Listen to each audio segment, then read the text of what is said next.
Namaskar. Now, do we have anybody here who doesn't understand Hindi? Everybody understands Hindi? Since it's a North India gynecologist forum, I just thought that we are all North Indian and we should feel proud about our language. Your scientific discussions can definitely take place in English because we have started it. But जब बात माँ और बच्चे की होगी, तो बात भावनाओं की होगी. और भावनाओं की अभिव्यक्ति तो केवल अपनी मातृभाषा में ही अच्छी हो सकती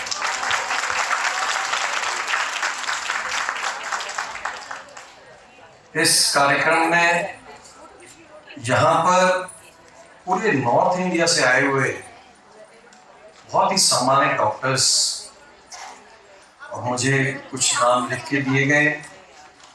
हमारे special guest professor doctor Saudan Singh, who has made us proud working in Safai. I was also posted there in Itawa for some time.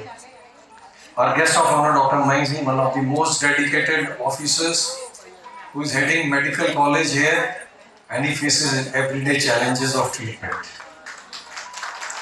Our chief pattern, NIGF, Dr. Sharda Jain ma'am, और आपसे 5 मिनट के interaction में मुझे काफ़ी ज्ञान प्राप्त हुआ. And I really feel proud कि ऐसे लोग, ऐसी सोच और इतना समाज के प्रति जागरूक रहने वाले जो डॉक्टर्स हैं, वो निश्चित रूप से हमारे देश में स्वास्थ्य की सेवाओं को बदल देंगे, इसमें मुझे पूर्ण विश्वास है. आपने मैम मुझको एक काम बताया है. आई प्रॉमिस यू कि हमारे झांसी मंडल के मेडिकल इंफ्रास्ट्रक्चर में जुड़े हुए प्रत्येक डॉक्टर, चाहे वो आयुर्वेदिक डॉक्टर्स हो, चाहे वो होम्योपैथिक डॉक्टर्स हो, चाहे वो एलोपैथिक डॉक्टर्स हो, वो सभी जो आपकी बेसिक लाइफ सेविंग के लिए आपने बताया कि वो कोर्स करवाया जाए 10वीं और 12वीं के छात्रों को, ये कार्यक्रम मैं आपको आश्वस्त करता हूं कि झांसी मंडल में अगले 1 महीने में हम ये सुनिश्चित कर देंगे. 1 महीने.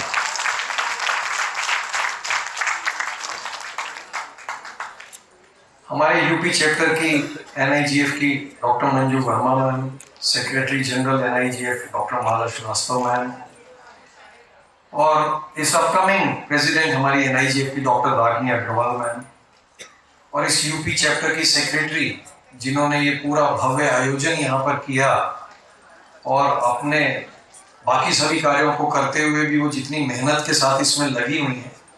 मुझे इसलिए इसका अनुभव है कि मेरी पत्नी भी एक ऐसे ही कार्यक्रम में लगी हुई है, महिलाओं से जुड़े हुए. 10 दिन से उसने घर को ऑफिस बना रखा था.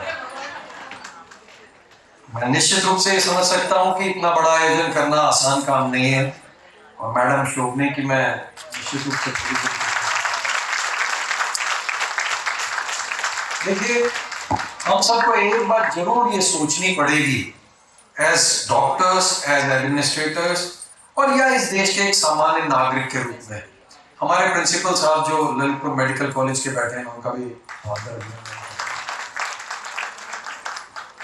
कि हम किन परिस्थितियों में काम कर रहे हैं, हमारा टारगेट ऑडियंस कौन है, और तब आप पाएंगे कि हमारी चुनौतियां उन देशों की चुनौतियों से निश्चित रूप से भिन्न है, अलग हैं, जो रिसर्च पेपर्स पब्लिश करते हैं. जो रिसर्च पेपर्स पब्लिश करते हैं उनके पास बहुत सोफिस्टिकेटेड इंस्ट्रूमेंट्स हैं, उनके पास मेडिकल आउटरीच की बहुत सिस्टम्स हैं. लेकिन इसका एक फ्लिप साइड भी है, और वो फ्लिप साइड ये है कि विदेशों में अगर आपको डॉक्टर को अपॉइंटमेंट लेना तो आपको 6 महीने बाद की अपॉइंटमेंट.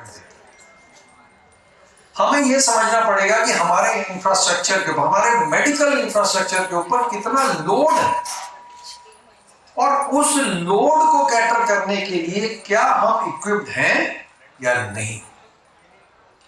तो इसकी जो पहली प्राथमिकता है, मुझे बड़ी खुशी, मैम यहाँ पे प्रस्तुत कर रही थी, मैं आपका नाम नहीं जानता, मैं बोलना चाहता था, जो बता रही थी कि 1 मिनट नहीं 60 सेकेंड महत्वपूर्ण, जो बता रही थी कि आपके मैनुअल्स आपके ऑपरेशन थिएटर में लिखे हुए, टाइप करे हुए, लगे हुए होने चाहिए. आज देश में बहुत बड़ी चुनौती वो ये है कि हमारे पास paramedical staff, trained paramedical staff उपलब्ध नहीं। हम लोगों ने कोरोना की बहुत बड़ी चुनौती को इस देश में बहुत कामयाबी के साथ हैंडल करके पूरे विश्व के सामने एक मिसाल प्रस्तुत करी थी, लेकिन तब भी चुनौती एक पैरामेडिकल, ट्रेन्ड पैरामेडिकल स्टाफ की थी।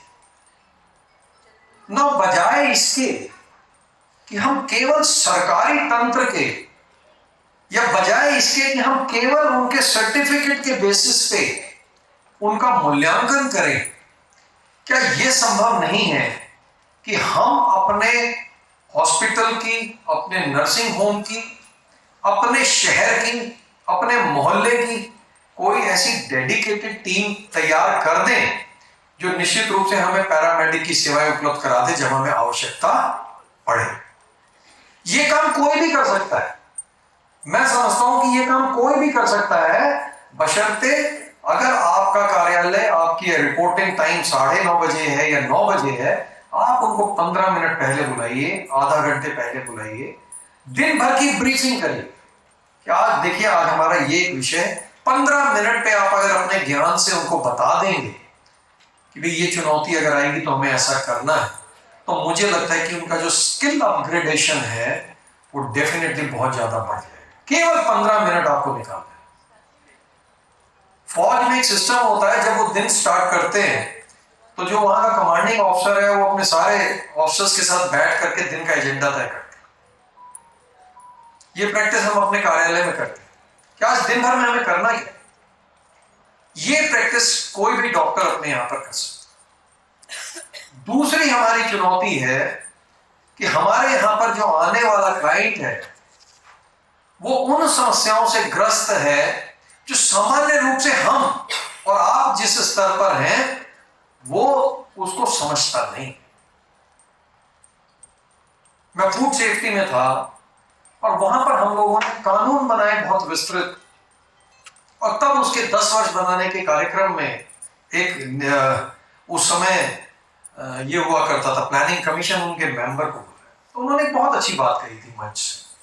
उन्होंने कहा कि हर चीज को रेगुलेट नहीं किया जा सकता, हर चीज को कानूनी प्रतिबंधों से नहीं बनाया जा सकता, इसी प्रकार से हर चीज को मेडिकल साइंस लगा करके भी हल नहीं किया जा सकता। कुछ चीजें मानवीय संवेदनाओं से जुड़ी हैं, कुछ चीजें जागरूकता से जुड़ी हैं, कुछ चीजें हमारी चेतना से जुड़ी हैं। मैं कहता हूं कि केवल डॉक्टर है, भगवान हमें जन्म देता है, लेकिन एक डॉक्टर जो हमें पुनर्जन्म देता है, और वो पुनर्जन्म का अवसर आपको बार बार उपलब्ध होता है। उस पुनर्जन्म के अवसर की जो शिद्दत आपको ईश्वर ने बख्शी, अगर आप उसमें मानवीय संवेदनाओं का कोई पुट लगा दें तो मुझे लगता है कि कोई भी डॉक्टर भगवान का दर्जा प्राप्त करने में उसे उतना समय नहीं लगेगा बाकी किसी वर्ग के लोगों को झिला सकता। पेशेंट आप पर उतनी आस्था रखकर आता है, उतनी आस्था, और आपके 2 सहानुभूति के शब्द उस पर जादू का असर करते हैं। वो जादुई असर आपकी भाषा में, आपके शब्दों के चयन में, आपके ट्रीटमेंट से ज्यादा काम करेंगे।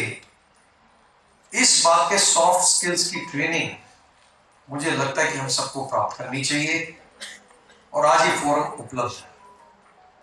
तीसरा, जो इस दौर में जब आज कम्युनिकेशन इतना फास्ट है, हम अपनी बात को बहुत दूर तक स्प्रेड कर सकते हैं सोशल मीडिया के माध्यम से, तकनीक के माध्यम से। सरकार ने टेलीमेडिसिन शुरू करी, हमारे पास वीडियो कॉन्फ्रेंसिंग की सुविधाएं हैं। आज आप इतनी दूर दूर से यहां पर आए, फॉर ए चेंज अच्छा भी है, और आप झांसी जैसे ऐतिहासिक शहर में आए, ये और अच्छी बात है।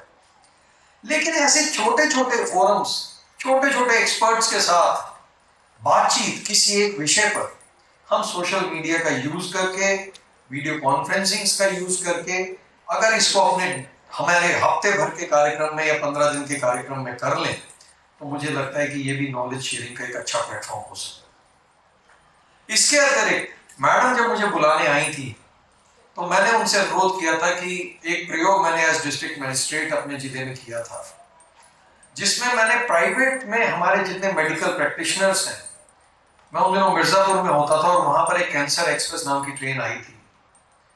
तो वहां पर जब Tata institute of fundamental research के डॉक्टर्स आए तो उन्होंने बोला कि इस पर्टिकुलर जोन में सर्वाइकल कैंसर के पेशेंट्स बहुत ज्यादा है और सर्वाइकल कैंसर का detection is also a very easy process, this is what they explain.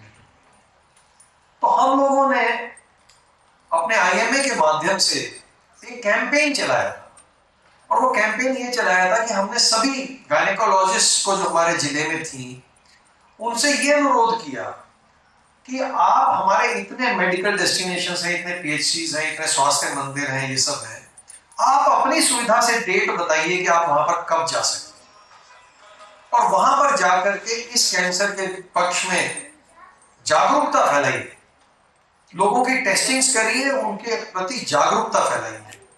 और मैं आपको ये बता सकता हूं कि हमारा ये प्रयोग इतना सक्सेसफुल रहा, जो डॉक्टर्स की टीम भी जाती थी पीएचसीज में और सीएचसीज में, उनका तो नाम हुआ ही, लेकिन हमारी ग्रामीण जनता को जो वहां से ना जानकारी की वजह से हमारे मध्य नहीं आ पा रही थी, उसको भी लाभ और उनकी प्रैक्टिस भी बढ़ी।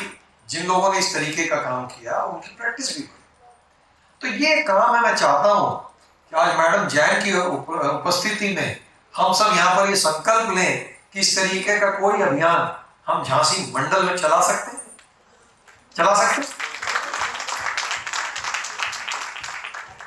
ये बहुत बड़ी समाज सेवा आप करेंगे। एक बार पुनः यहाँ पर मुझे इस संवेदनशील विषय पर बुलाने के लिए और हेल्थ सेक्टर में ये इसलिए भी महत्वपूर्ण है, मुझे लगता है कि इस देश की सारी समस्याओं का हल केवल दो विभागों के पास है, एक शिक्षा और दूसरा। मैडम, मैं गंगाराम हॉस्पिटल में था किसी कारणवश और वहां पर बहुत बड़े बड़े परिवारों की महिलाएं हॉस्पिटल में एडमिट थी क्योंकि उनके बच्चे नर्सरी में एडमिट थे। ये मैं इसलिए आपको बता रहा हूं, मुझसे ज्यादा जानते हैं डॉक्टरी, लेकिन अनुभव शेयर कर रहा हूं कि उनके बच्चे नर्सरी में हैं तो देवर देयर। ऐसे रैंडमली मैंने डॉक्टर से पूछ लिया कि ऐसा क्या हुआ। बोला साहब ये जो है इनके बच्चे में, इनको कैल्शियम डेफिशिएंसी थी तो इनके बच्चे में ये प्रॉब्लम आ गई, इनमें प्रोटीन कम था। तो ये उन घरों की महिलाएं थी जो अपना इलाज गंगाराम हॉस्पिटल में करा सकती हैं, कर रही हैं। और ये चुनौती गांव की महिला के सामने कितनी बड़ी है। तो अगर केवल हम न्यूट्रिशन के बारे में जानकारी फैला दें, उनको कैसे ध्यान रखना, आज हमारी सरकार की इतनी योजनाएं हैं, स्वास्थ्य विभाग की इतनी योजनाएं हैं कि एक बार की बैठक में मैं उनको पूरा रिव्यू नहीं कर पाता। तो मेरी अनुरोध ये रहेगी कि आपके क्लिनिक्स में, आपके नर्सिंग होम्स में, आपसे जुड़ने वाले जो पेशेंट्स हैं उनके मध्य आप स्वास्थ्य के प्रति जागरूकता फैलाएं। माँ के क्या दायित्व हैं, कैसे वो अपना ध्यान रख सकती हैं, इसकी जागरूकता फैलाएं। सोशल मीडिया का प्रयोग करके वहां पे लोगों के बीच में जागरूकता फैलाएं। तो निश्चित रूप से जो मैडम ने कहा है विकसित भारत की परिकल्पना, तो मैं आपको ये बता सकता हूं कि किसी भी देश को विकसित बनाने के लिए पहली और आखिरी शर्त उसके नागरिक का स्वस्थ हो। और आप तो आने वाली भावी पीढ़ी को इस समाज को सौंपती हैं, वो अगर स्वस्थ होगा तो निश्चित रूप से वो एक सबल नागरिक भी बनेगा। और जो विकसित भारत का स्वप्न माननीय प्रधानमंत्री जी ने हमें दिखाया है और जिसको मैडम जैन ने इस फोरम में यहाँ पर बोला है, उसको पूरा करने में हम सब एक दूसरे का हाथ पकड़कर आगे बढ़ेंगे और इस देश को विकसित और स्वस्थ राष्ट्र बनाने का जो संकल्प है उसे अवश्य